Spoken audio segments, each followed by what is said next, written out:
Welcome to the State of the Markets podcast. I'm Paul Rodriguez of thinktrading.com. I'm Tim Price of pricevaluepartners.com. And our very special guest is Richard Moglen. Richard Moglen, welcome to the show. Yeah, great to be here. Thanks for having me. Well, it's fantastic to have you on. Richard, for our listeners who may not have heard of you, could you tell us a bit about your background and how you got involved in the financial markets? Yeah, sure thing. So I got my start back in the late end of 2018. So I got started while I was going to the University of Maryland.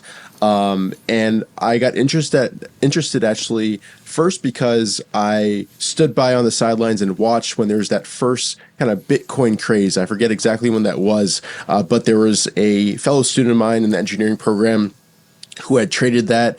He was talking about it every single day, and it was just going up, and it seemed like something that was of interest. But I had no experience in the stock market, Bitcoin, crypto, any of that. But that just kind of piqued my interest.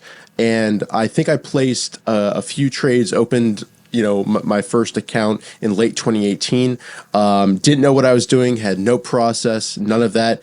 But there was this class at the University of Maryland where I was attending called Introduction to the Stock Market and Technical Analysis. And it's basically an honor seminar course that was in extremely high demand. I had tried to get into it a few times, but it was always booked up by the time I actually was able to sign up for classes. But it was taught by this professor, Dr. Eric Wish, who by profession, he was the director of a substance abuse research center, but for 50 years, his passion has been really for the market. So on the side, it was in his family background as well. He's basically been trading and has done extremely well. So he decided to ask the university to be able to teach this course to help educate younger students about financial markets, as well as just, compound interest, Roth IRA, retirement accounts, financial literacy as a whole. So finally, in the spring of 2019, I was able to get into this class, and it was probably, it was my favorite course that I took at the university. By major, I was a mechanical engineer, but I was spending a lot of my free time after taking this class studying trading, studying different strategies, studying charts, reading books, all of that. I fully dove in, loved it. I think it was the most notes I've ever taken in any class ever, and just had a lot of fun. And what's really unique about this class is we got to learn from somebody who's been doing it for, decades. And he really helped shorten our learning curve. I think his emphasis on risk management, the foundational processes that he have for identifying trades, his entry points, his exit points, and also just his general approach about needing to analyze your results, calculate key metrics, look back on both your winners and losers to see what you did well, what you did wrong, and incorporate that into improving over time. Just all those key principles and foundations helped me out immensely. So that's how I got my very first start in 2019. Is that class really, I think, just really ignited a love for the markets, a love for trading. I'm very process oriented, competitive. I played sports my entire life, and this kind of filled, that niche and scratched that itch as well. So that's how I got my very first, foray into the markets, is first trades in 2018, and then really getting serious in it with the class at the University of Maryland in 2019.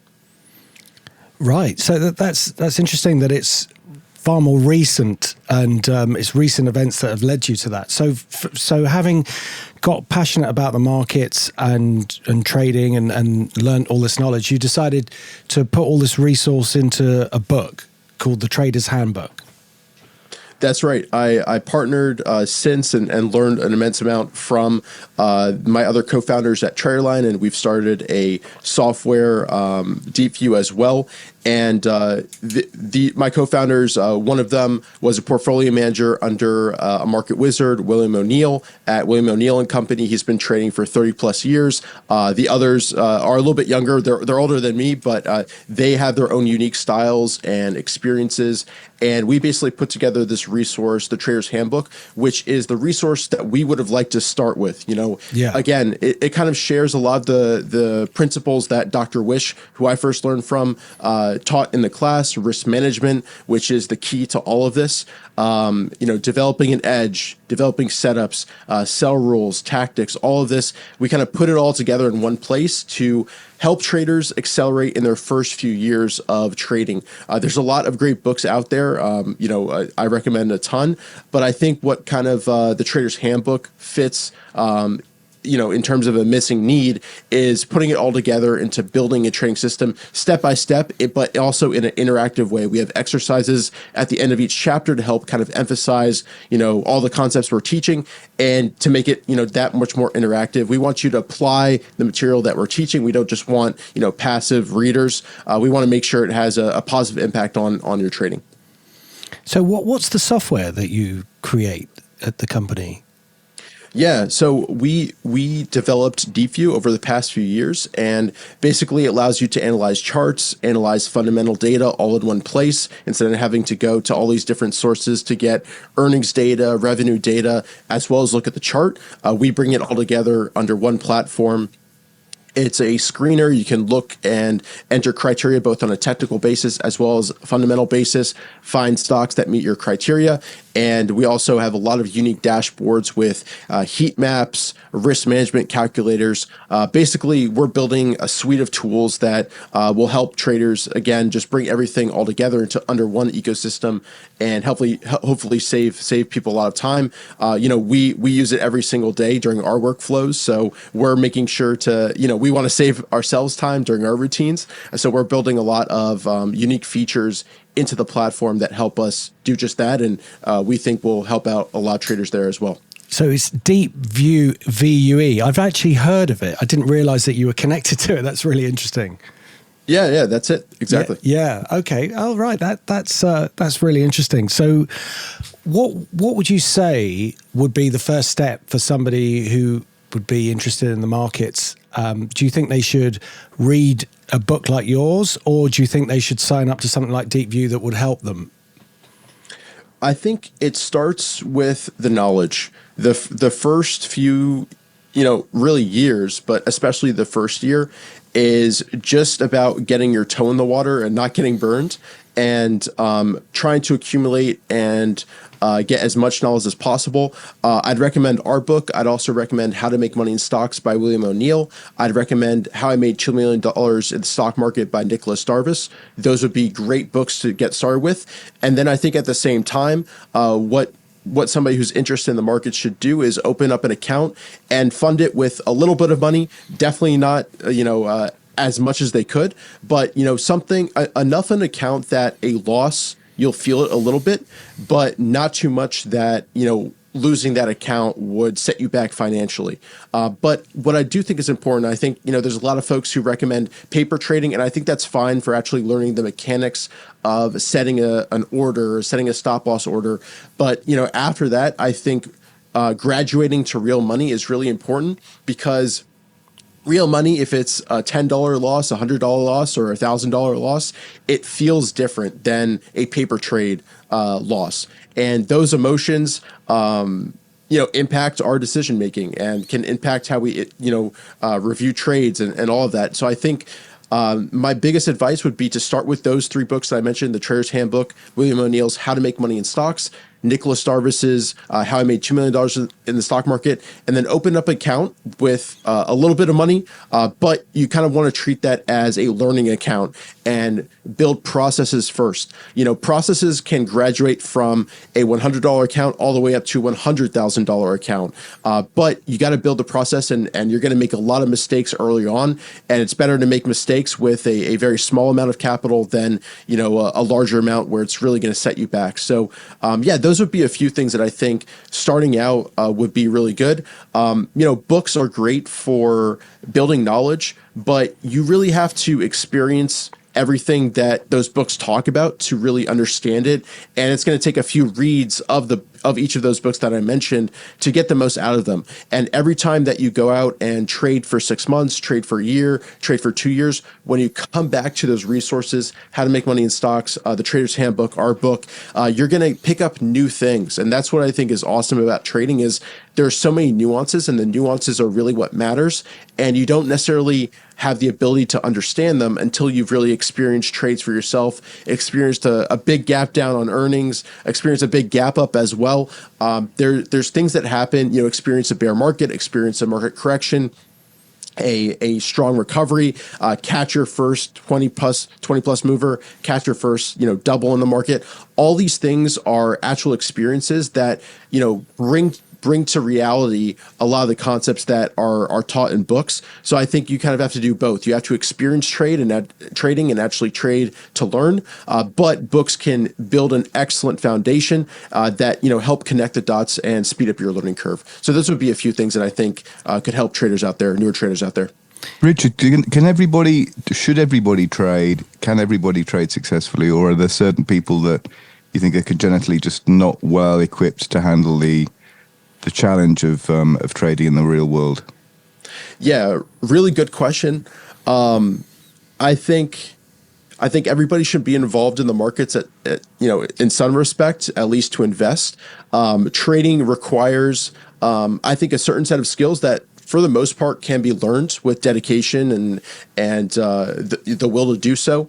But I think there are certain folks who it feels more natural to them. A lot of the market wizards who I've interviewed on the Traderline YouTube channel, they come from sports backgrounds, they come from competitive backgrounds, and I think that helps quite a bit, especially because sports teaches us a lot about losing and working hard and building a process and all that.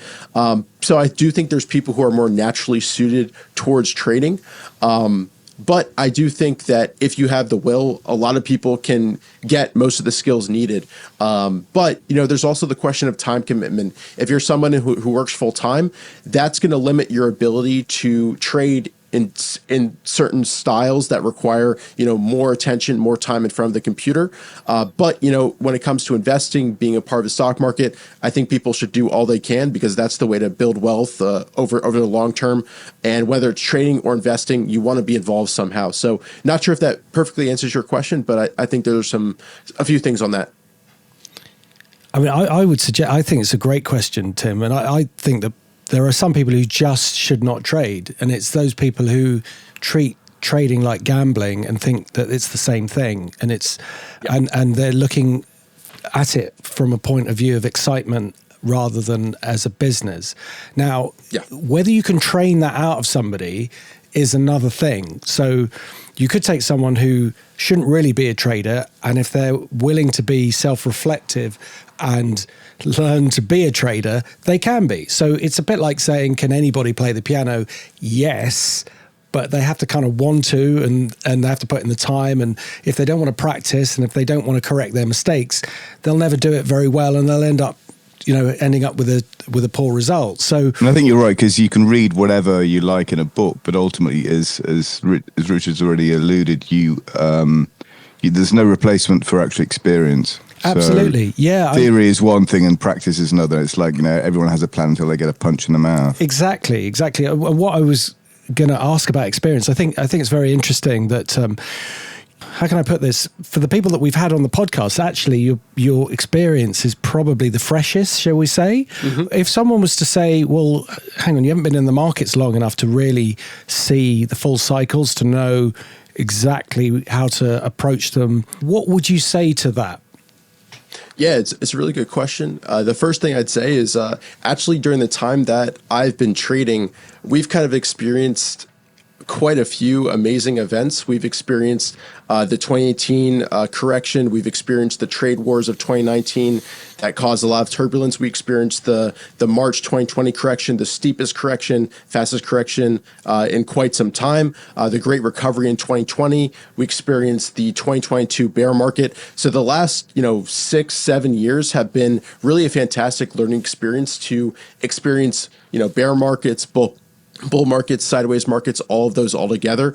In addition to that, I think what's really helped my learning curve specifically is I've been interviewing market wizards and really experienced traders since 2019. And I think I've done, maybe 200 plus interviews at this point with folks like Linda Raschke, David Ryan, Mark Minervini, all these fantastic traders who have been doing it for decades. And each one of those, I've learned key lessons, and it's helped speed up my learning curve immensely.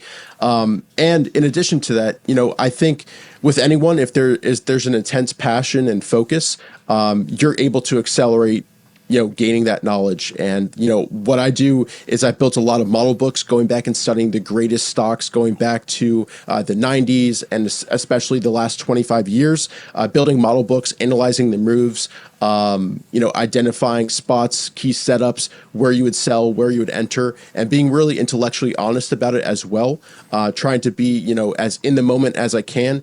And these are all things you can do to kind of accelerate your experience, because it's not the same as trading in real time and actually trading those names, but you can kind of learn how these top stocks perform, how they trend, how, the character of those stocks as well. So yeah, I think the last few years have been a fantastic learning experience, and if you're able to survive, significant corrections, we just had one this year in 2025, a very steep correction, and when you kind of build up rules by studying history, it can really help you going forward and to gain that knowledge.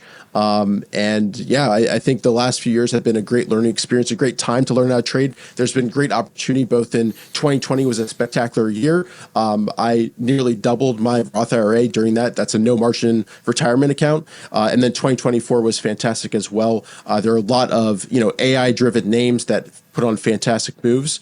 But along with the bull markets, you have to be able to sustain corrections. And this is where, talking with Ross Haber, who, again, is one of my co-founders at Traderline, has been very helpful. He's been trading for 30 plus years at this point, worked under William O'Neill. And, the emphasis so much is on risk management and on building a market cycle system, so you're able to identify when the trends are turning and escape the worst of those corrections and get back in. You're never going to get back in right at the bottom, but get back in on the first higher low, or as we reclaim moving averages, and participate during the majority of the uptrends. I think the last few years have been a really special time in the markets where it's thrown a lot at us. And if you've been able to survive that, you've kind of established a system that can weather quite a bit as well. Yeah, that's very interesting that you say that, actually, because thinking back, Dr. Wish's course sounds a lot like the course that I was teaching at the City University in the early 90s. And it was exactly the same in the sense that it was over a period of time, very, very practical, following the markets. But what was different back then was that the markets didn't move quite as much. And so when you talked about the potential for a crash or, accelerated price action or whatever, or big moves in anything, a big move in a stock might be a stock going from £1 to £1.50, as opposed to, going from $150 to $1,000. I mean, the thought of a share going to $1,000 in those times was, if you understand technical analysis, that's possible, but it was so outside the realm of the volatility that we were seeing, if that makes sense. And the only big event that had happened before that was the crash of 1987, and that was obviously huge for the time. Looks like a blip on the chart now, but it reversed out very quickly.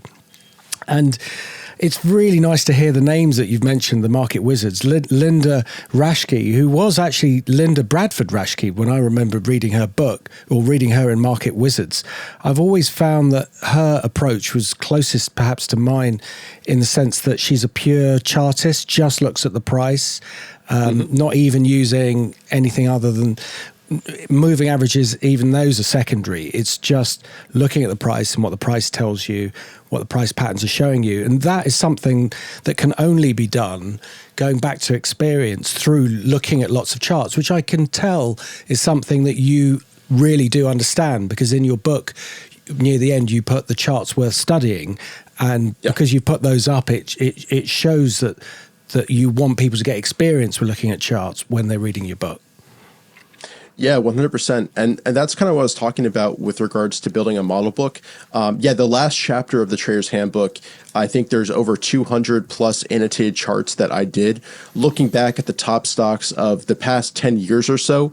And like I said, there's been a lot of fantastic moves to study during that period. And by looking at those and learning how stocks correct, they form a low, they start to build the right-hand side of a base, they break out again and trend and form bases along the way. You'll learn kind of the blueprint of what a fantastic move looks like that you can participate in as a swing trader, as a day trader, as a position trader, as an active investor. And so we really wanted to include that chapter in there. The inspiration for that actually comes from How to Make Money in Stocks, William O'Neill's book, where at the very beginning, he pretty much does the same thing, bringing in a lot of weekly charts going back in history. And you mentioned, a fantastic move could be, £1 to £1.50. But actually going back in history, there's a lot of these amazing stocks that, go incredibly far. Priceline, Rocketdyne, whatever the innovation, the technical innovation that's going on in the world, whether it's rockets, whether it's the internet, the 90s featured many amazing moves. Charles Schwab is something that we opened the book with how Ross traded that back in the 90s. All these fantastic stocks, whatever the innovation is that's going on in the world, there's going to be companies out there that are benefiting from that and riding those tailwinds. And some of them can make spectacular moves. And we just have to study the blueprint of price and volume, as well as incorporating a little bit of fundamentals in there as well to help spot those that are growing the fastest in terms of earnings growth and sales growth. And we can apply that blueprint and hope to catch at least a few of them. We don't have to catch all of them. We're going to miss a lot. We're going to mishandle even more. But if you catch just one of those pretty well, on a 300% move or, even a few doubles, it could really move your account pretty dramatically. And each bull market kind of comes with its own cycle of these next true market leaders, is what we call them. Can Slim, the foundation that William O'Neill presented in his book, called them, true market leaders, model book stocks, all of that. So analyzing those charts is really important and something we definitely wanted to include because like you mentioned, we do have to actually experience trading to really get the most out of it. But studying the charts and learning how they move is probably the next best thing we can do. Absolutely. I just wanted, before Tim jumps in with a question, I just wanted to ask about your definition. We've got a sophisticated audience, I'd like to think, and some who are very keen, but perhaps don't know all the phraseology. When you were talking about the different types of trader from swing to position, do you just want to define what you mean by that so that they understand where you're coming from? For sure. So day trader, I would consider anyone who trades primarily intraday and is probably flat by the close and closing things out. So often they're trading based on catalysts that happen during the day or, enter at the open, close to open on maybe an opening range breakout, and are just selling, based on different signals intraday and are out by the close. Then kind of the next step up in terms of lengthening the time frame would be a swing trader. And I would consider a swing trader anybody who likes to hold for a few days to a few weeks. And I would put myself on the longer end of the swing trader spectrum. And then after that is what we call a position trader. And their goal is to hold weeks to months and really capture a larger move. But, they're not going to be as active as a swing trader or especially a day trader. Then after that on the spectrum, I would put an active investor where they're still making buy and sell decisions, potentially off the charts, maybe off weekly charts or monthly charts, but they're still incorporating technical analysis into their process. And then even more longer term than that is just an investor where it's more about dollar cost averaging and trading the company versus maybe trading the chart itself. So that's kind of the spectrum that, I defined for myself in my mind. And I would consider myself, like I mentioned, the longer end of swing trading or the shorter end of position trading. A lot of the time, the market almost dictates that, where if a lot of fast swings are being rewarded where breakouts aren't following through all the way, but maybe they go for a few days and then they turn around, I might lean a little bit more into swing trading, selling a little bit more into strength. But if there's a market like 2020 or 2024 where things are trending nicely above their moving averages, that's how I kind of define my trends for myself. I'm looking to hold until that trend really ends and the stock begins to start the next base. So yeah, that's kind of the spectrum that I define for myself.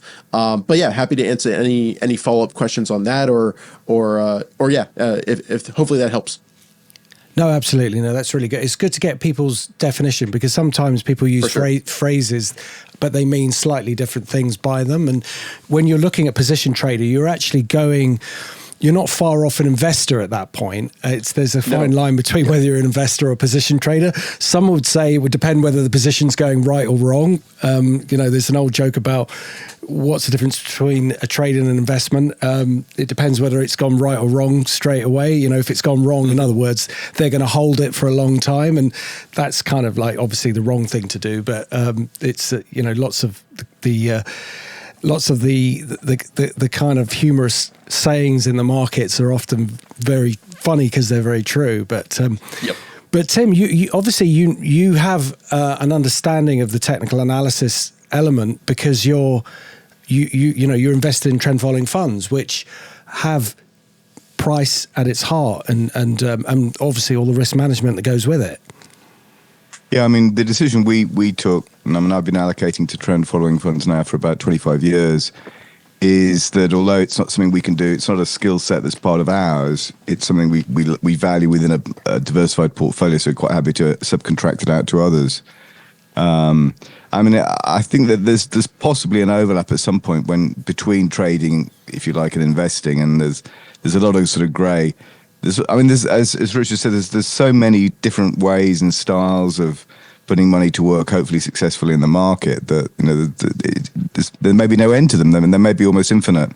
But I think the thing that I keep coming back to is the idea that for whatever someone's doing, whatever process they implement should be on the basis of something that enables them to sleep well at night. In other words, if it feels comfortable, that's what you should be doing. And if it doesn't feel comfortable, you probably shouldn't be doing it. Yeah, that makes sense. And it actually goes back to, I think, what you were saying earlier when you asked the question about can anybody be taught it? I mean, I would say, can anyone be taught value investing, Tim, do you think? Again, it's because I think value investing is quite rare now. I suspect there's comparatively few genuine practitioners. A lot of people go under the guise of value, but the bottom line is that they're doing something I would suggest is something else, with momentum or growth or quality or whatever you want to call it. The trick is finding something that you can instinctively grasp and live with. And I think trying to do the wrong thing for you is just going to end in tears and disappointment.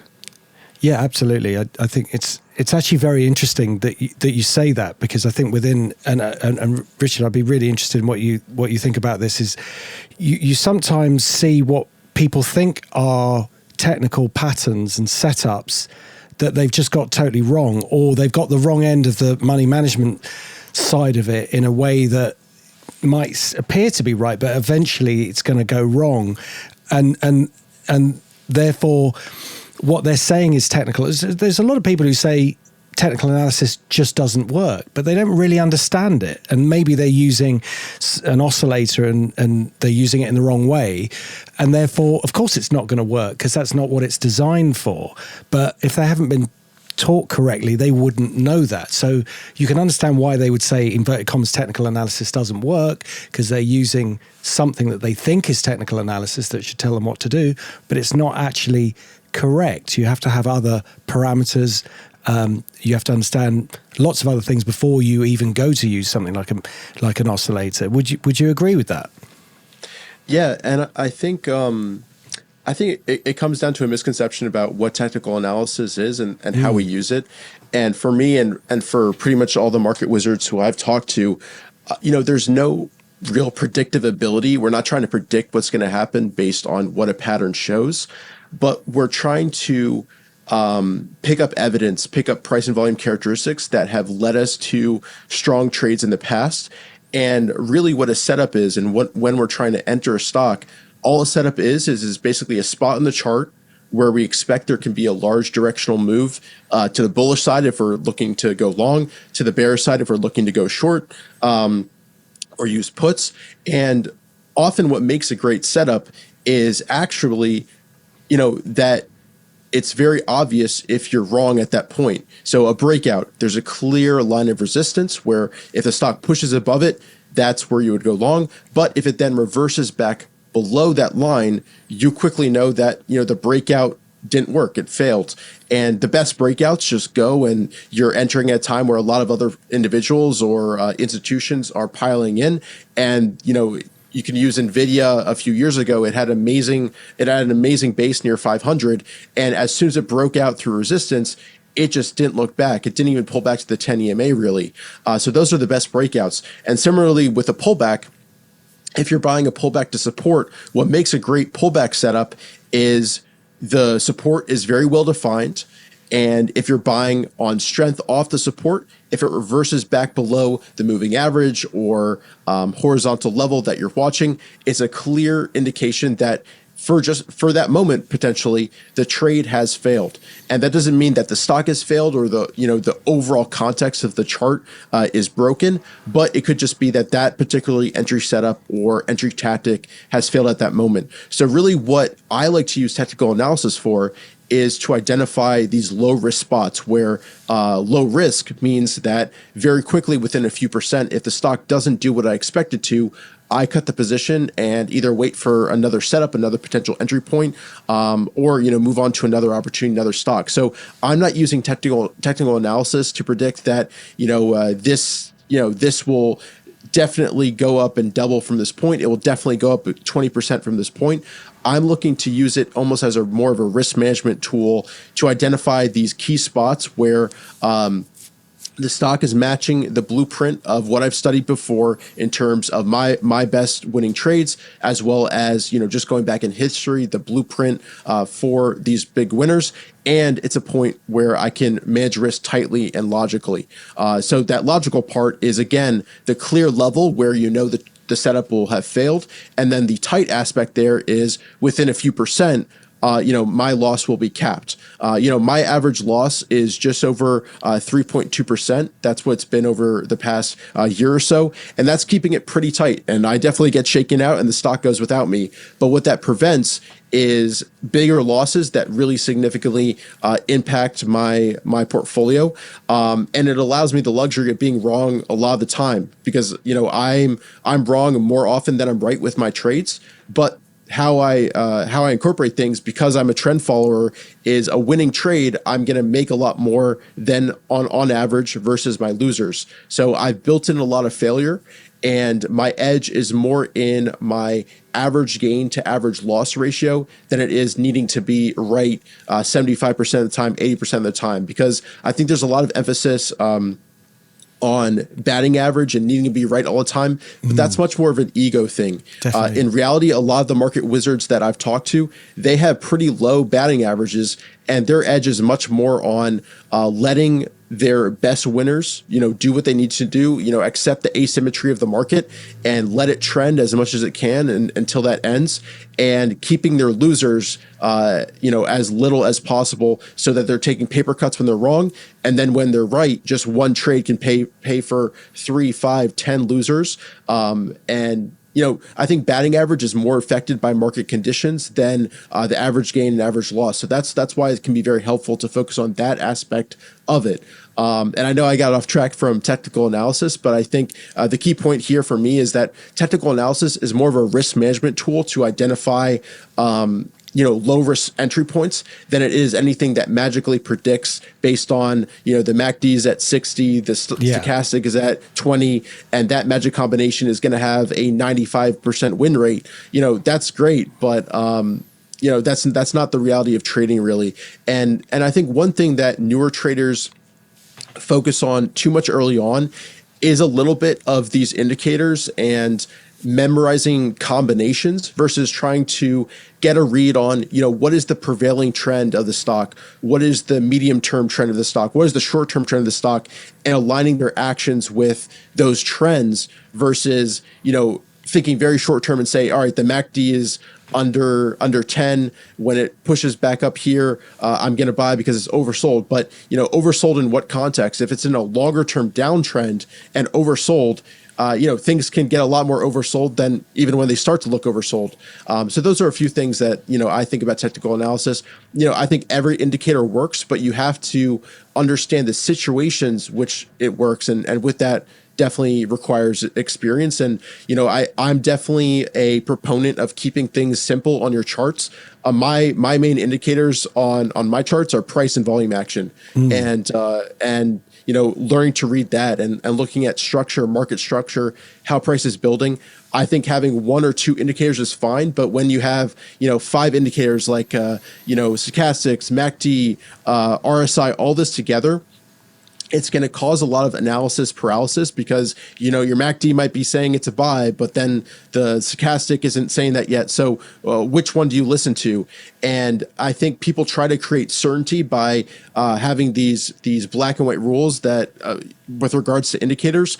But at the end of the day, these indicators are slightly lagging to price itself. And I want to keep my signals as close to price as itself because at the end of the day, that's how I get paid. I get paid based on price making movement from my entry price. And I protect myself if price reverses down below my entry price. And, price and volume action is the best way to keep my risk in check and identify the best entry points, at least for me. I've simplified my charts over the years. I started, like a lot of people, having a lot of indicators, but the more, I trade, the simpler my charts get. And having talked to a lot of these folks who have been trading for decades, Peter Brandt comes to mind. His charts are basically black bars and on a white background, and that's what he trades off of. And he just looks at these classical patterns, and he's built that intuition over the years. And I think that intuition does have to be built. You have to take the time to learn to read price action. But I think it's a lot more beneficial to focus on that versus trying to memorize different combinations. There's all those cheat sheets out there with doji candles and, reversals and all that. Yeah. And those work, but in context, right? Yeah. And there's single bar patterns. That's the point. Right. Yeah. Exactly. And the single bar is almost the least important part. Like I said, the trends are what's going to make you money. And there's a lot of almost there's a lot of volatility and randomness in maybe a single bar. Those are a few thoughts on technical analysis. And I think, again, I want to emphasize, I think an indicator can work, a MACD, RSI, but you almost have to specialize in one of those and learn the situations where it works, learn the context, the markets, the type of market that it works in. And, I think the biggest point is think of the larger context and don't just become too focused on any one signal, any one indicator, and just trust that blindly. Always think of the larger context. I think that's really, really key. Do you focus on specific markets, or do you happy to trade anything? So equities, interest rates, currencies? I'm just equities, just stocks, just the U.S. markets, yeah, and ETFs as well. ETFs of different groups and that type of thing. You can, if I've identified a lot of semiconductor names that are setting up together, I'll look to trade SOXL or just the Nasdaq 100 leverage ETF TQQQ can be a really good swing trade instrument that I like to build a position at the start of a market cycle, start of an uptrend for me. And, that can be a fantastic way to get exposure quickly. And you can either just ride that and as long as the trend holds, hold that, or sell that and then finance positions in individual stocks that then show up during a new market cycle. So yeah, equity focus for me. And that's primarily what I've been focused on. And then in the context of an equity trade, will you put something put a position on the basis of a price action or on the basis potentially of a quote narrative, unquote? Yeah, so price action is the most important at the end of the day. However, I think something I've been focusing on more over the past year or so is focusing on stocks that have catalysts behind them and are part of an overall theme that has a reason to generally make a significant move. Coinbase is a good recent example. COIN for everybody. That's the ticker symbol. It set up a really nice pattern after a gap up. I think it was included in I think there was some news around it, but basically it set up a nice consolidation after a gap up. So the technical characteristics are it's in an uptrend. It had a recent gap up, which is a show of strength, and then it consolidated nicely, formed a nice tight area, reclaimed the 21 EMA, and then set up a nice inside day below a larger time frame pivot. Richard, hold on. Sure. There's a lot of words there. Yeah, sorry. I understand everything you're saying, but that's not actually fair on people who don't know technicals. For sure. Yeah. So to put it in layman's language, basically the market moved up and it sort of compressed, came back for a little pullback, and now it's just kind of shot up. That's what you're saying, right? For sure. Yeah. Consolidation is just a compression where a stock oscillates above and below a certain range and gets tighter. And that's definitely a key thing that I look for. And I'm looking to buy the breakout from that tightness. And basically how that combines with the question you asked before is that breakout coincided with a positive news catalyst around Coinbase where they'd be able to trade tokens. I forget the exact thing. I don't actually care about the catalyst itself. I care about the price reaction to the catalyst. And it was very positive. It broke out and I had a nice swing trade on this, sold into strength as it trended higher. But that's kind of what I'm looking for. I'm looking for a strong stock that has momentum, that's trending above the moving averages, contracting in volatility and forming one of those compressions, and then looking to start a position as it breaks out of that contraction. That's, if to sum up my style, that's pretty much it to a T. Is there a particular reason why you would limit I say limit, there isn't really much of a limit when you're looking at stocks, but why do you focus just on stocks and say, for example, silver did something like that very recently, and silver miners and the way that they compressed and then broke out? Are you just trying to cut down on all the markets that you look at, or is there a particular reason why you might avoid looking at, say, precious metals or something else? I think there's enough really good moves in equities that there's enough to trade there from my perspective. And the more you're trying to watch everything, the less actually you end up catching. So stocks for me has kind of always been my focus. That's how I was trained, really. But I don't see a reason to really focus on anything else because there's been just so much potential in the equities market. A kind of follow-on question to that is, why don't I trade options in addition to actual shares, which is what I trade? And the reason for that is it just kind of complicates things. You have to be right both on the direction of the trend as well as the timing of that trend. And it just adds a layer of complication that, I want to strip away. I want to keep things as simple as possible and just focus on the price and volume action of the stock itself. I'm definitely open in the future to evolving as a trader, learning new methods, all of that. But for me, the focus right now is just on equities, just to simplify things and become an expert in that domain. And then, after that, I can evolve, add new markets, add new tools to my toolkit and all that. But yeah, just for right now, my focus is on stocks and specifically trading shares of stocks. So while we were speaking, I popped to find a book that I got many years ago, all the way back in 1994, if you can believe that. It's a book which I think you might have mentioned. Was it a book by Tony Crable? I've got his Day Trading with Short-Term Price Patterns and Opening Range Breakout, because you mentioned Opening Range Breakout. So I wonder whether you'd heard of that book.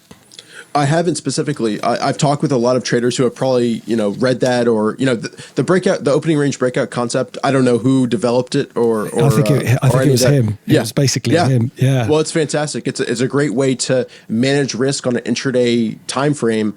And I like to use it when it coincides with a setup on a daily or weekly time frame. I only really look at intraday patterns when the stock is potentially ready for a move based on the higher time frames, if that makes sense. But the opening range breakout is a great way to manage risk. For instance, if there's a great setup is the gapper setup. We talked about this in the Traders Handbook. And the gapper setup is basically, it's self-explanatory almost. It's when the stock makes a significant gap up in price often coinciding with a catalyst like an earnings report or a significant news event, a new product or service that they're launching, a change in CEO that can cause a gap up. But probably the most common is on an earnings report. And the opening range breakout is a way to manage risk and trade that first gap up day. And, often, sometimes stocks make a 10, 20, even more percent move on that first day. And the opening range breakout is a way to manage risk and enter. And if it trends nicely, you're along for the ride. And if it reverses off that opening range breakout and fails that breakout, you're out with, again, a small loss. And that's the name of the game, to potentially be in a trend that goes nicely in multiple risk multiples. But if the trade goes against you, be out and manage risk, and the opening range breakout is a great way to do that. So with regard to looking at your chapters of your book, edges and setups, that is one that sort of jumps out at me, which I think people would be really interested in. Could you talk a little bit? Of course, the edge is what everybody wants to have and understand. Tell us about edges and setups. Yeah, this is the sexy part of trading, of edges and setups. So in this chapter and each of the chapters, we talk about the concept as a whole. So what is an edge? What is a setup? But then we talk about the ones that we specifically use.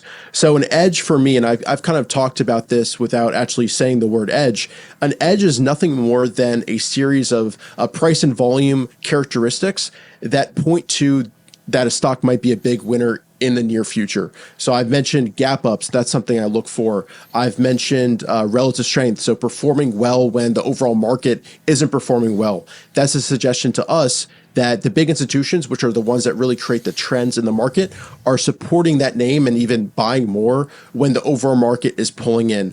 And those are names that we want to be focused on. And a really good example of this here in 2025 is we had a recent pretty significant correction. But if you bring up a chart of Robinhood or Palantir, all these names did correct pretty hard. But a sign of relative strength was that they held above the 200-day moving average. They formed a base, a consolidation, a contraction above that key moving average when the market itself just sliced through that and went well below. Most stocks in the market as well fell significantly below their 200 moving average. So the fact that these names that now have risen quite a bit and have been trending for months really held above the 200-day moving average was one of the edges and signs of relative strength that I was looking for to basically be focused on these names because they're showing potential. And that's basically what an edge is we're looking for signs that a stock is showing potential. So relative strength is a big one that we talk about in the book. Another key thing that I talk about, that we talk about in the book, which is a little bit more fundamental focused, is the N factor edge. And the N factor edge just basically comes from, again, our foundation is how to make money in stocks. There's basically the acronym CAN-SLIM, which describes the characteristics to look for in a big stock. And the N in CAN-SLIM stands for new. So this could be a new product, new service, new CEO, new price high, something new that's happening with the stock. And this N factor, which is what we talk about in the book, is basically, what sets this company, this stock apart from everything else in the market? What sets it apart from its peers? And we're always trying to think about what stocks have the best product, what stocks are growing the fastest because of that product. And a really good example of the N factor edge and how something new about a company can change a stock is, and we use this in the book, is Netflix. If you bring up Netflix on a very longer term time frame, there's been very significant corrections in Netflix, 70, 80%. And along the way, after those corrections, there's been amazing moves of several hundreds of percent. But what's created and caused those big moves in the stock on a company level? And what's caused it is they've continued to evolve as a company. The first N factor edge is the transition away from DVDs to online streaming. That caused a big move in the stock. There was a transition from just US based to international. That caused that N factor caused a nice move. There's the transition, and this is probably the biggest one that is most famous, is the development of original, media. The House of Cards, I think, was the first one. And if you actually think about when House of Cards came out, I think it was in 2013 or so, that preceded the dramatic move expansion in the stock's price action. So these are type of catalysts and factors that we're looking for to think about, what is the narrative around the stock? What's going to drive the stock to go up several 100% over the course of years? Maybe it doesn't happen in a week. Most of them don't. But what's going to contribute to institutions wanting to build positions and add to positions in the stock, and new stuff that's going to drive future earnings and sales growth is what we're looking for. And that's what we talk about in terms of the end factor edge. I think recently, and Netflix is a great example because they continue to do this. They've started to experiment with games and live streaming events. And, all this stuff is kind of what we look for. And all this is a potential. An edge doesn't mean that it's 100% going to be a big winner. But what it means is that there's something special about the company to make it warrant a second look, and to look closer at the price action, see if there's a setup there, see if there's other edges at play. This is more of a fundamental edge. Is there also big signs of accumulation, like huge volume bars and large gap ups on volume that suggest that there's more significant accumulation going on? But those are a few examples of edges. And they're nothing revolutionary. They're just something that we like to point out to pay attention a little bit more. A-Lab is another good example of an edge last year. This was one of my best trades of 2024. A-Lab, I think they create these special wiring connections that's used in AI databases to boost basically performance. And a big edge that we look for in a recent IPO, because this was a name that came public in 2024 actually, is we look for an increase in average volume, basically increase in signs of liquidity in the stock. And that occurred right near the bottom, the turn. A lot of IPOs, they come out public. They're a disappointment at first, they correct. And often at the bottom of that correction, what we're looking for is an increase in average volume, suggesting that institutions are becoming interested in the name. They're researching the name. They're starting to build positions in it. And that accumulation will show up in the price and volume action. And as early as August of 2024, we started to see an increase in average volume of the stock. You can measure this by basically plotting a moving average on your volume and just seeing, is that line increasing over time? And when you start to see an increase in average volume, when it coincides with other edges, other setups, all of that, it's a good time to pay attention and potentially look deeper into that stock and consider it for a potential trade or investment. I think those are three of the key ones. And we talk a little bit more in the book. Some of them are a little bit nuanced, looking for gaps that don't get filled. We're basically at the end of the day looking for a sign of institutional bid and institutional interest, and that will show up based on it will show up in big moves in the stock's price chart. Gap ups on volume, breakouts on volume, and it will also show up, elsewhere, in a more fundamental nature, looking for big earnings and sales growth. And then, like I mentioned, the end factor edge. What sets the stock apart? Robinhood's been a really big name recently. What sets it apart? Well, it basically is appealing to the younger generation, enabling them to get more control of their investments. They're launching new products, and all that end factor contributes to the potential for future strong earnings growth or sales growth, which is what institutions care about at the end of the day. And speaking of institutions, another edge that we look for is simply an increase in the number of institutions that are buying the stock and have positions. And we have a data in DeepView itself where we track the number of funds that are invested in a company on a quarterly basis when they report it.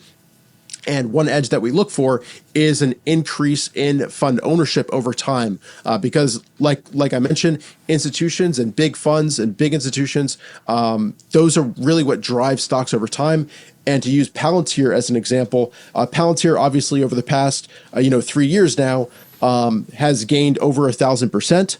And if we go back and look at the fund ownership, since June 2023, it had a little bit over 1,000 funds invested, and now it's got over 2,500 funds invested. And that's what's created this trend, is that more and more institutions are buying the stock. So a big edge that we look for is in the number of funds that are owning it, the overall ownership as well. We want to see that number increasing steadily after quarter.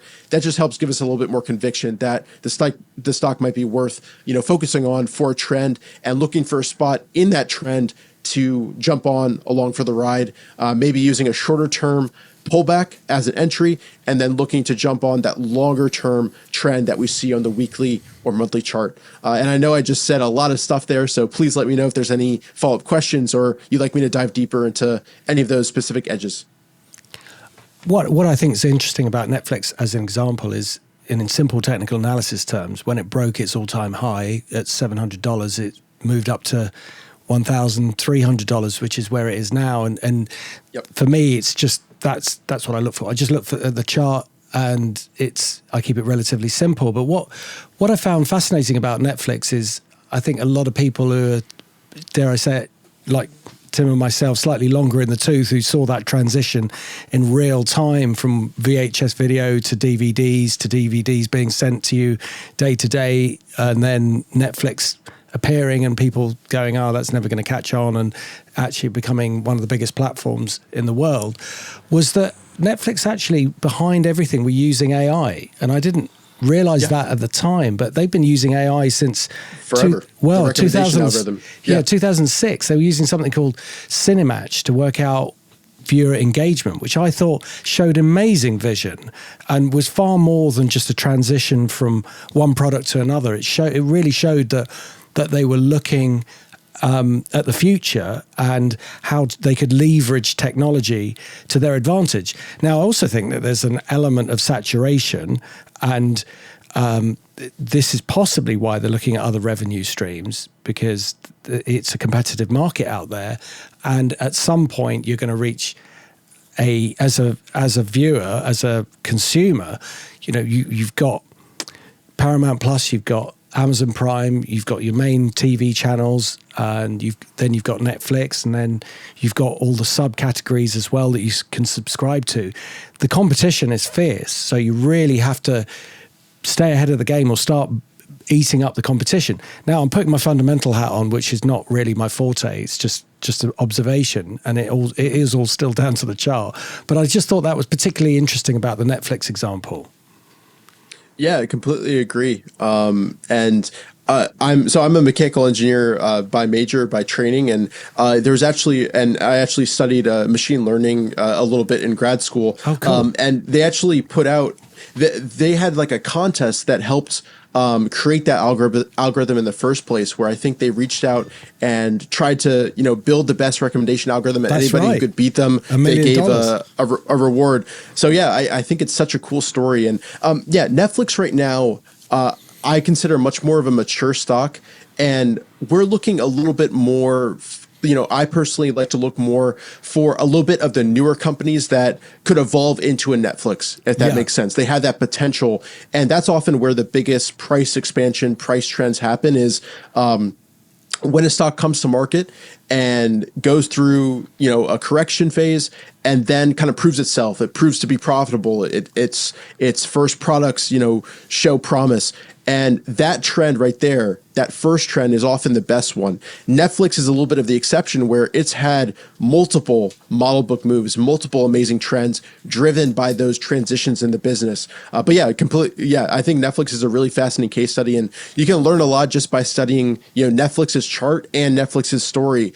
And another stock that I think is just fascinating to study is Tesla and its transitions as well. And the 2020 move that really got it into everybody's minds was driven because it showed the first signs of profitability. And the big question around Tesla at that time, it had been basing pretty much for years and years, is can they actually turn a profit? Can they actually grow this? And what created that amazing move in 2019, if you look back on your charts, is there's a big gap up in the fall of 2019. That was after an earnings report where they basically said, factories are ahead of schedule. We're going to be profitable, all that. And that answered the key question that institutions were looking for and led to that amazing move. So Yeah, I'm a chartist. I use technical analysis to identify trends, to manage risk, all of that. But considering the reasons behind a move, the catalyst, that's an additional edge on top. That's an additional layer where I don't want to get too in the weeds of trying to run spreadsheets and see what's the margin going to be on this, predicting it 5 quarters out in the future. But if a stock is showing substantial new innovations, new patterns like that, strong earnings growth, all of that, that gets me more focused on the chart and looking for those technical analysis edges, like big gap ups on volume. Because in the Tesla example, that gap up on let me actually get the actual date here for you. The gap up, so people can follow along on their own charts. That gap up occurred way back in October 24th was the big gap up. And then we followed through the next day even more. And those 2 days were on the highest volume in over a year. The first day, the first gap up was the highest volume, and then the next day even exceeded that. And what does that tell me? That tells me that institutions are scrambling over each other to accumulate shares, build positions, because they see a shift in the future possibilities of Tesla. So that is another edge actually worth mentioning. The highest volume edge, the highest volume in a year, the highest volume ever. That's a key one as well. Those are volume signatures that we look for, and then we investigate to see, is there a setup? Is there something more going on with the company? What was the catalyst that created that big burst in momentum? Because often these days we see big volume, sometimes based on an index rebalancing or something like that, and we discount that. We're looking for big volume associated with a catalyst that's potentially game changing with regards to future earnings or sales growth. And, there's a lot of ones that happen on earnings. It can be a new product announcement that can be key as well. But yeah, I think the volume signature is really key. And I'm off on a new train of thought here. But yeah, I think Netflix is great to study. I think Tesla is a really great stock to study as well, both the price and volume action as well as the fundamental aspects. So sorry for going on a little bit of a rant there, but that's yeah. fine. That's fine. I was just thinking while you were speaking that what we have here is a kind of an inverse situation in terms of how much research is done on the fundamentals before an investment is made between you and Tim. And I was just wondering, Tim, how long does it take you, or how much research do you do before you actually invest in a company on the other side of this? It's probably a matter of weeks rather than just days. So it'll be a combination of balance sheet analysis and then after that technical analysis. So we take quite a few subscriptions to technical analysis firms now to help our process. But in terms of like the sort of the hard work, the spade work, if you like, it's probably a few weeks. Because you can't really dig that detail out of a chart. You have to. Sure, because I mean, we use, for example, the fundamental analysis screen, the FA screen on Bloomberg, to get to the sort of the data that matters. Things like margins, price to book, all the other sort of the classic sort of Ben Graham characteristics. But so technology certainly makes it easier to screen, and I know my colleagues are using AI to sort of help the process as well, because AI is just so efficient it's like sort of hyper efficient sort of search engine. Absolutely, yeah. So there's I mean, it's amazing the way the business is changing in such a fast way. And I'd be interested in Richard's thoughts actually about how this presumed market efficiency is going to change trading opportunities or potentially affect trading opportunities. Because I would have thought that with the computing power that's now being put to work, logically that would smooth out trading opportunities per se. Is that a fair assumption? Yeah, I think it'll impact it, but I'd actually ask a question to you. Obviously, depending on the fund size, it takes time to accumulate a position. So, for you, if there's an idea that you, as a fund, as a firm, are really focused on and think will make a change, how long does it take for you guys to accumulate the shares you want, and how often will you go and add in the future if the thesis that you have from a fundamental nature kind of comes to light and continues to develop? So how long does it? Yeah, go ahead, please. It's a good question, because the way we operate, because we're basically discretionary private client managers, and we're obligated to basically conform to the regulatory standards from the FCA here in the UK. there's a thing called treating customers fairly, for example, a principle called treating customers fairly. So basically, where one client goes, all clients must go. So you can't discriminate between clients. So that means everyone has to basically own pretty much the same thing bought at the same price and at the same time. Wow. How do you do that then? So, well, as a result of that, what it means is, for example, we have certain criteria whereby there are certain stocks we may never hold because then they're just not liquid enough for us, or if it would take time to put on a position, it'll adversely affect the later purchases rather than the earlier ones. So, for that reason, we've got certain criteria that we can't really compromise on, and one of them is liquidity. Yeah, and that kind of goes to some of the edges that we talked about, the increasing average volume at the lows after an IPO correction. That's the liquidity necessary for bigger institutions to, build positions for their clients. So that kind of is the reason behind why the edge works.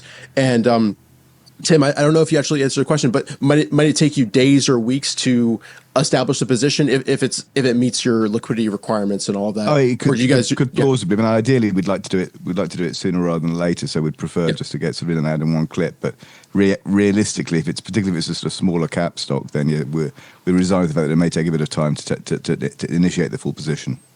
So this creates the trends that we're talking about, and what we like to capitalize on is funds like yours. And it's not just going to be your fund looking to invest in the next great company, whatever it is, AI related or semiconductor related, all of that. And all these different funds are needing to accumulate their positions over days, weeks, and sometimes months. They might add more on the next earnings report as they continue to see progress. So all this accumulation is, drying up the supply. The increased demand drives the stock price higher, and it creates the trends that we're looking to capitalize on as traders. So to answer, this is kind of a circuitous way of answering your question. The increased efficiency, I think, won't change that fact that when there's a new and amazing company that all growth funds of a similar objective are looking to accumulate shares in, they're going to need to fight each other for those shares, accumulate it over time, and that accumulation is going to create trends that we can capitalize on as traders. So I think the increased use of AI, increased efficiency, it might affect a lot of short-term moves and make them faster. We've already seen that. This recent correction in the U.S. stock market was incredibly fast. We saw responses to the president's tweets that moved the market, 20%, almost 20% in one day, talking about the tariffs. So all that stuff in the very short term is very, ripe for AI causing big moves. But the main trends that I'm looking to trade, and kind of my foundational styles way of trading, is to identify the stocks that are going to change how we work, live, and play, have a meaningful impact on our society, grow their earnings or sales incredibly fast. These are the type of companies that funds like yours are looking to accumulate because you believe in a vision, 3 years down the road, 5 years down the road. You have a lot longer of a time frame. Funds have a lot longer of a time frame than ours, but because they're building positions and adding to those positions, they're drying up the supply, increasing the demand, and pushing the stock price higher. And those are the trends that we're really looking to catch. So I'm not sure if I exactly answer your question. Please feel free to rephrase it. No, that's absolutely fine. Yeah. That's absolutely fine. Yeah. Thank you. Yeah, cool. That makes perfect sense. With regard to the size of the company then, because what I was thinking about while you were talking about smaller companies, I was kind of envisaging, say, an S&P 1500 company sort of working its way up into maybe an S&P 500 company. Mm-hmm. Or are you looking at sort of smaller than that and sort of very IPOs and NASDAQ stocks? Yeah, so I would say I'm looking probably for a market cap size of 5 billion plus. Oh, okay. And probably focusing more 10 billion plus. I'm trying to look for a company that has proven itself. I don't want to be trading a tiny small cap, like 200 million market cap. I don't want to trade that. I want it to have proven itself enough that it's already established, but it has a lot of potential growth ahead of it. So trading a stock from CrowdStrike is a name that now, let me actually look at what the market cap is. It's about 120 billion. But, I was trading this back closer to its IPO when it might have been, a $20 billion company and trying to find that, capture that growth from the $20 billion to $100 billion or $5 billion to $15 billion. So, yeah, does that kind of answer your question? I don't want too small, but I want a stock that still has room to grow, right? I don't, an Apple right now, it's a slower mover, but it's not going to double in 5 months, right? Yeah. So there's kind of a trade-off there where I want an established size company, but one that has potential to make a nice move during a market cycle uptrend. Yeah, absolutely. No, it makes perfect sense. I was just wondering though, not necessarily for taking a trade, but actually putting it on your radar that that it's something that is kind of coming into your radar, some of those smaller stocks. So I just wanted, there's always this temptation to kind of say, oh, I want to look at what's moving into the zone that you're currently studying now, what the ones moving up into that zone. And then obviously you want them to move out of that zone and higher. So I was just wondering how far you would cast the net. And as Tim was saying, with AI and technology, it gives you the capability to do far more and to look at far more markets than one could have done a few years ago. So you may not be disadvantaged, but I'm kind of remembering a little bit of what you said earlier on about if you look at too many markets, it can kind of muddy the picture. So you're obviously quite happy with where you're placed. Yeah, I'd say on most of my screens in DeepView, which I use to screen, I'm probably setting a minimum market cap of 1 billion, I would say. That's kind of the base criteria. And for certain screens that might be more looking for really large momentum movers, because those often are a little bit smaller, I might not have a market cap criteria.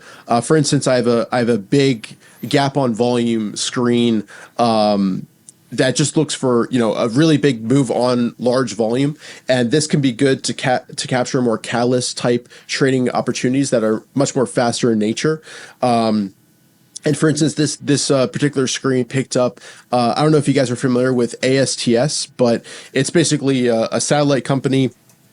And last year in May 2024, it basically founded agreements with Verizon, AT&T to basically, carry their networks. And this created a really large move. I caught a tiny piece of it. I didn't trade it very well, but it was a fantastic move to study. And it was much more catalyst driven. And if you had, we're only looking at your screens that focus on market cap above $1 billion. I don't actually know what the market cap was when it got started, but it was smaller than my typical range for sure. But I also like to look at those more momentum mover type screens that might not have that market cap criteria, because a lot of the catalyst driven trends that we see happen in those smaller caps. And ASTS, again, I didn't trade this particularly well, but it had a fantastic move, a lot of trading opportunities from the earnings gaps, catalyst announcements, high type flag setups. And I think this made a 1,000% move in a matter of a few months.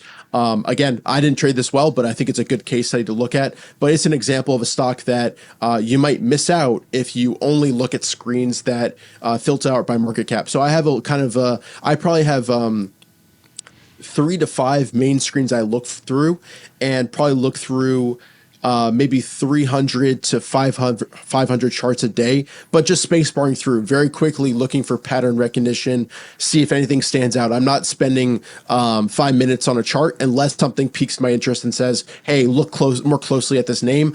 I'm pretty much going pretty fast through these, space barring through all the different charts. We also have a mode which allows you to look at, basically scroll through 9 charts at once. So you can really kind of speed up your routine. Again, we're all about doing that for DeepView. So I forget exactly the question I was answering. I'm so sorry. You were talking about exactly what I was saying, which is cool. Looking at smaller cap stocks going into the radar, which is, I'm just looking at your AST Space Mobile chart. Yeah. And from what I can see, for viewers, obviously, who haven't got this chart in front of them, or listeners, I should say, it was basically in a downward channel trend that started around $23 or so, and it traded all the way down to $1.98 as a low in April 2024, and then just suddenly shot up in a way that, you know, it was changing its market dynamics. But I think the buy point, if I was being honest from a technical point of view,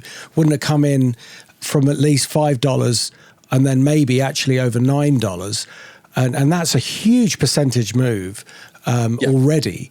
But then from that $9 move, it went up very fast to $38 and then consolidated from August to June, so August 24 to June 25, and is now just broken out over $33, and it's trading at $51. So it's had what I would say two phases where you would reasonably be looking to buy it. Otherwise, I think there wouldn't be any technical justification for getting in. Would you agree with that?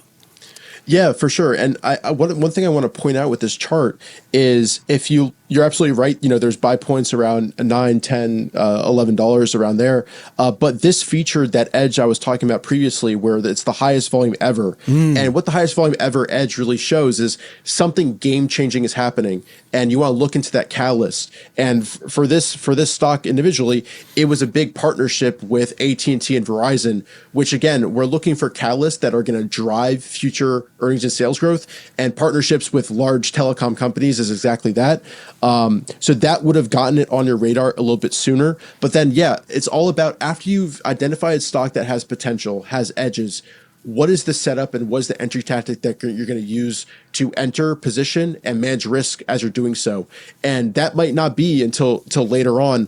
I think I actually traded the high type flag setup around $14 and got a nice piece of it. There's a breakout there. But yeah, there's other traders who I've talked to who killed this and traded more the post-range breakout, the post-gap range breakout. So after that initial gap up in May 16th, it moved up for a few days, then pulled back to the 10-day EMA, the moving average, around and consolidated around $4, and then moved up again. So that would be kind of the first higher low type setup where you could enter. But because it's such a strong stock, there were a couple entry points along the way.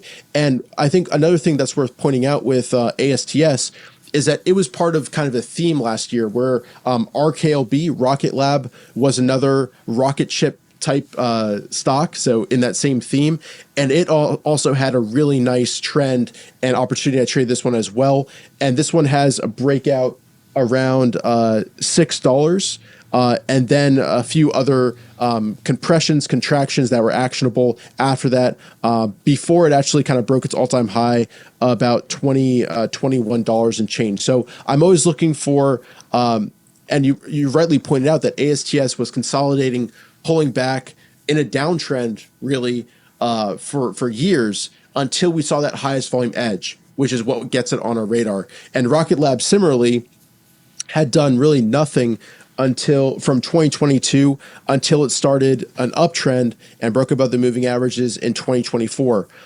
So I don't know my exact point here, but we're always looking for sister stocks, ASTS, RKLB, same type of theme, and then the price and volume action is what gets us interested on top of that, and sometimes actually points us to the theme. If I see a lot of semiconductors gapping up on volume, hey, there might be something going on that's contributing to the semiconductor space that I should look deeper into.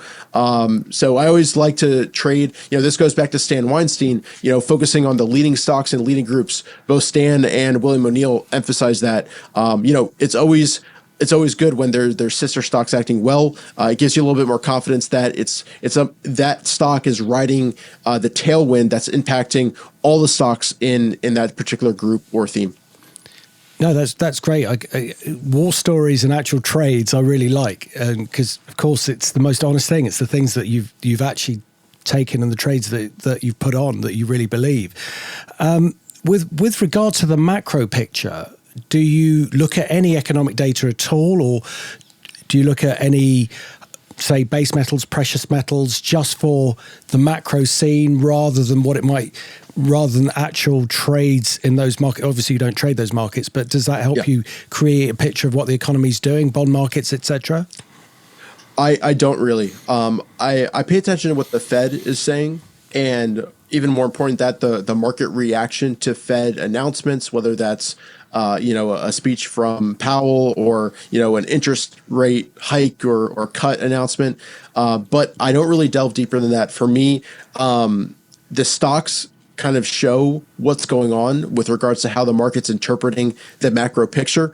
If you go back to this year as a good example and bring up the QQQ, it started a downtrend, broke below the 21 EMA in February of 2025. And that's when I pretty much exited any longs I had. And that was before the tariff stuff happened. That was before, the macro picture got a little bit more bleak and more severe. And I guess in short, I don't really consider the news, but I consider the price's reaction, the market's reaction to those news events, and how that creates trends and develops trends in the indexes and then also the individual stocks themselves. So let's say someone's got $100,000 and they see a trade that they want to take. So we like the look of X. How much should they put on that trade? How should they manage it? Yeah, it's going to be up to each person's risk tolerance. I kind of set my position size by looking at how much I want to risk of my total portfolio. And it's actually, I'm decreasing it a little bit. It used to be about 0.6% of my total portfolio. But now I'm trying to get it under 0.5. And so basically what I'll do is I'll have that amount that I want to risk in my portfolio. And in a strong market, that's going to be, again, 0.5%. In a market that's in a correction or choppy or recent trades of mine haven't done well, I'm going to maybe have that and do 0.25% of my portfolio. And then I'm going to calculate the dollar amounts that is of my portfolio and divide look at basically the setup. Where would I place my stop loss? What's my anticipated loss? And then do that calculation to match up the position size I'll set with how much I am willing to risk and lose of my portfolio. So if 100K, probably, I'm risking on average, like I said, a little bit over 3%, on a position. You said 0.6. You said 0.6%. Yeah. Sorry. Yeah. 0.6% of my portfolio. Okay. And probably about 3% stop loss on average on a position. Okay. So yeah. 3% stop loss. Right. Okay. Right. No, that's interesting. And you talked about the interviews that you had with the market wizards, like lots of them, and obviously you got some who are working with you. What have you compiled these interviews? I mean, could there be a book there on top of the book that you've made? Yeah, it's something I'm considering. A book is a big endeavor, as we realized over the past year plus. But it would be something I would have a lot of fun with, because I think all the interviews I've done are available for free on YouTube, which is awesome. So, it's available in that medium, but I think it'd be really cool to dive a little bit deeper, put together a book of my favorite ones, the most impactful ones for me, key takeaways. So I think that would be a lot of fun. But maybe a future project. Nothing set in stone for now. Right. Okay. No, it's. I mean, I grew up on the Market Wizards, and the Market Wizards, new Market Wizards. Absolutely love Jack Schwager books. He's fantastic. Yeah, and he's a big influence of mine. And Jack will actually be a guest at. We're doing a free online trading conference this year. Jack will be speaking. I'll be asking him questions about key takeaways from Market Wizards. But yeah, Jack is fantastic. The Market Wizards. You can't see me right now, but it's right behind me on my bookshelf. Hats off to him. And there's so many great takeaways from those books, risk management, all of that. So yeah, I think a book, there's no plan set in stone right now, but a book similar to that, compiling some of the interviews I've done in the video medium, which is available on YouTube, could be a lot of very cool to go deeper into those topics and all that. That would be a lot of fun. What I really love about a lot of I haven't met all the wizards, but all the ones that I've seen interviewed and the people that are involved is that they are just very humble, really nice people. You know, they're not arrogant. They're confident, but not arrogant. And there is a big difference between those two traits. You know, you can be confident in what you're doing, but you don't have to be rude or arrogant. And they aren't. They're just the nicest people, and they love talking about markets. Yeah, I completely agree. It's been amazing. So when I started in 2019, let's see, I was 20 years old or 21 years old, and I would reach out via email, via Twitter DM to these guys who have been in the business for 30 plus years, and they're willing to answer my questions, spend time, walk through charts, and I'd echo exactly what you said. And I think the market humbles you. The longer you're in this, you know that you never know what's going to happen, and the setup that you think is going to be the best trade ends up being your biggest loser or something like that. So I think. I think it's a trait that market wizards share for a reason.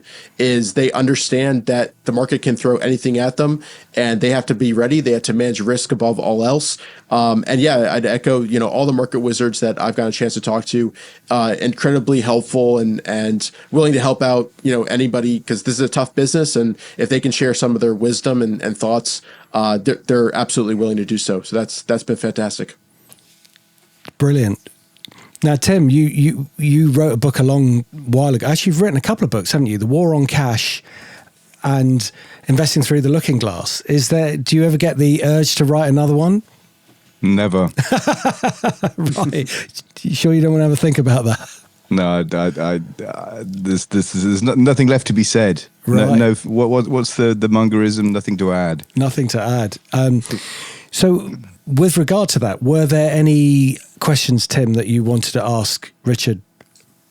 I guess what I would conclude with would be what's your take on sort of just like the tone of the market and the sort of macro environment more generally. The reason I'll frame that with my bias, which I think we're living through the tail end of a monetary system. So I think that there is going to be monetary system regime change in the months to come. Yeah, I think my thought on it, obviously my time frame's a little bit shorter than yours. We just hit new highs on the QQQ, the NASDAQ. We've been in an uptrend since around April 23, 24 as we reclaim that moving average. So in the short term, we're in an uptrend, and I keep it as short term as that. In terms of monetary policy, maybe. But I'll react to that when it happens. If we begin a larger correction, all of that. From my point of view, stocks are acting well. They're in uptrends for the time being. That could change at any time.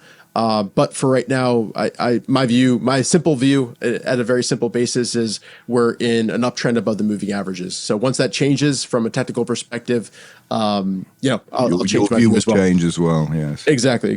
Yeah. With regard to questions that we've asked you, Richard, was there anything that you wanted to mention that we didn't ask you that you'd like to talk about? No, I think that pretty much covers what I had wrote down here. I put down some key lessons from talking with market wizards, but I touched on most of those already. Yeah. So I think we're good from my side. Okay, brilliant. So should we go to media picks then, Tim? Go for it. Okay. Could you go first? Would that be all right? Sure. So this is something I saw yesterday. It's a film documentary I saw for free on YouTube, which hopefully will still be hosting it.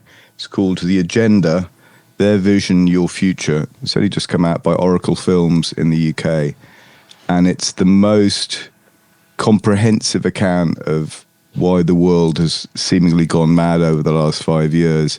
And it names names, and it names the organizations responsible. And there's some usual suspects who are given an airing in terms of talking heads, one of which is someone we've happily had on the show, which is Nick Hudson of Pandata. Catherine Austin Fitz is also there. It's called The Agenda. It's just shy of 2 hours long. It's gripping. It's very well done. It's fully comprehensive. It touches on just about everything that's happened, including COVID, the push to CBDC, digital ID, none of the works. It's very comprehensive. Watch it, and if you like it, then share with your friends, because this message needs to get out there. We are being systematically plundered on behalf of a predator class that needs to be destroyed. And sorry, what was the name of it again, please? It's called The Agenda. The Agenda. By Oracle Films. And it's on multiple platforms, but I saw it on YouTube. Right. Okay. Great stuff. So, Richard, you mentioned a few trading books that you thought were very valuable, but I don't want to sway your opinion or your pick. But if you wanted to give us yours. Well, can I give you two? I'll give you give us as many as you non-market like. related. Selfishly, I'll name the Traders Handbook. It's a project that we worked for well over a year on, combining the knowledge of not just my knowledge, but our combined 60 plus years of the author's knowledge in the market. And I think what differentiates is that it is laid out in a very clear-cut way. It's a fun read. We kept it very simple language, but in depth in terms of the concepts. And like I mentioned earlier, with each chapter, we have exercises that go along with it to help keep it very interactive, help you apply the concepts we're teaching.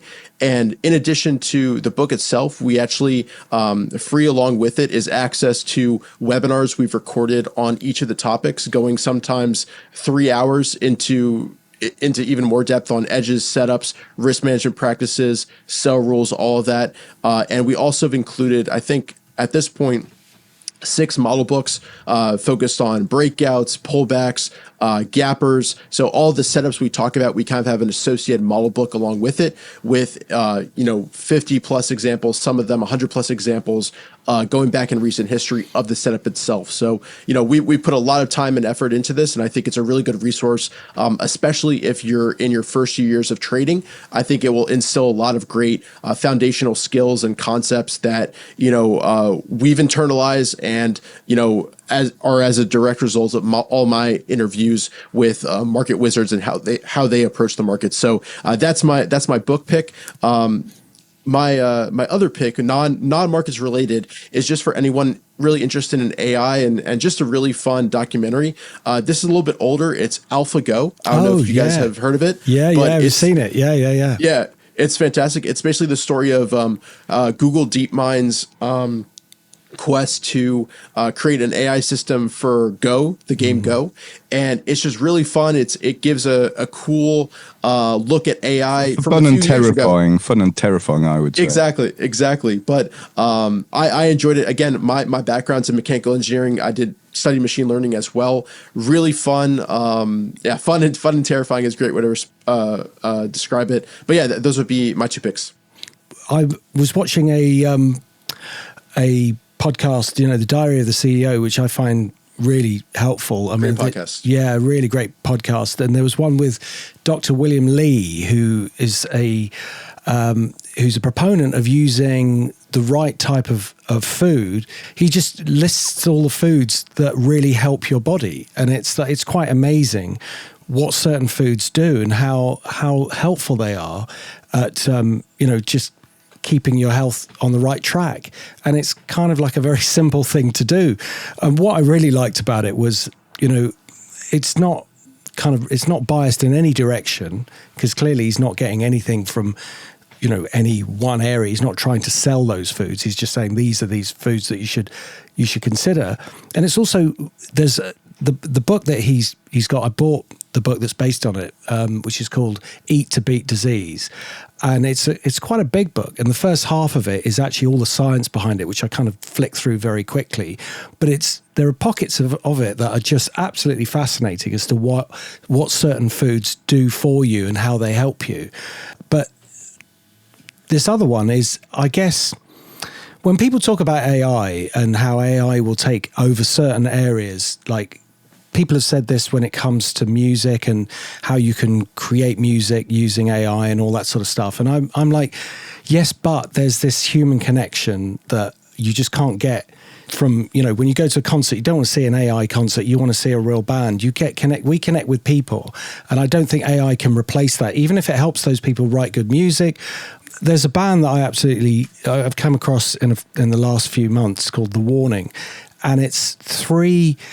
they were a band that came out of the lockdown, and 3 Mexican girls, sisters, who played Enter Sandman. And it's just one of those brilliant things on the internet that went viral. And from that, they've become, a world touring band, and there is a concert that I just think is outstanding of theirs. It's, if you're into heavy metal, if you're into rock, you have to watch live at the Pepsi Center, and you will keep coming back to it. But the drummer is fantastic, and she does this piece on the piano, which she's so emotional halfway through that I would defy anyone to watch that and not completely choke up, which I do. It's just like I can't. And that to me epitomizes why AI won't take over the entertainment industry, and why we will always have that connection with other human beings. But maybe I've got that wrong. But if you're into metal, if you're into heavy rock, you got to see these girls play. They are absolutely outstanding, and I'm sure you're really going to enjoy it. So it's The Warning live from the Pepsi Center. I'll put links in, and if you enjoy it, please let us know. And if you enjoy any of the picks, please let us know, because on Spotify we can now get comments and feedback as well as YouTube. So it's always good to hear what you like and whether you've got media picks that we should follow. But Richard, it just leaves me to say thank you so much for coming on the show. It's been such a pleasure, and it's really great to hear your energy. From learning your knowledge to getting it out there, I think that's got to be the shortest time I've ever heard of somebody doing that, but you've done a fantastic job of it. It's a great book. Remind us where you can get it from and what your links are and your handles. Yeah, sure. Well, first of all, thank you so much for having me. You guys are fantastic. I wish I had your smooth podcasting voices. You guys are awesome. It's all AI. It's all AI. It's all AI. You should be able to find the book on Amazon. Is probably the best play. Amazon UK for those in the UK. And my handle on X, on Twitter, is at Richard Moglen. That's Moglen. There's also the company's handle at TraderLion_. So TraderLion_. And you can also visit TraderLion.com for all our education resources. There's a lot of free stuff on there, as well as on our YouTube channel. And also DeepView.com is the charting software, screening software that we're developing as well. That's DeepView.com, DeepVue.com. But yeah, thank you guys so much again for having me. If anybody has any questions, feel free to reach out to my email, richard@TraderLion.com. Happy to answer anything, or help point you guys to the right resources. So thanks again for having me. Thanks, Richard.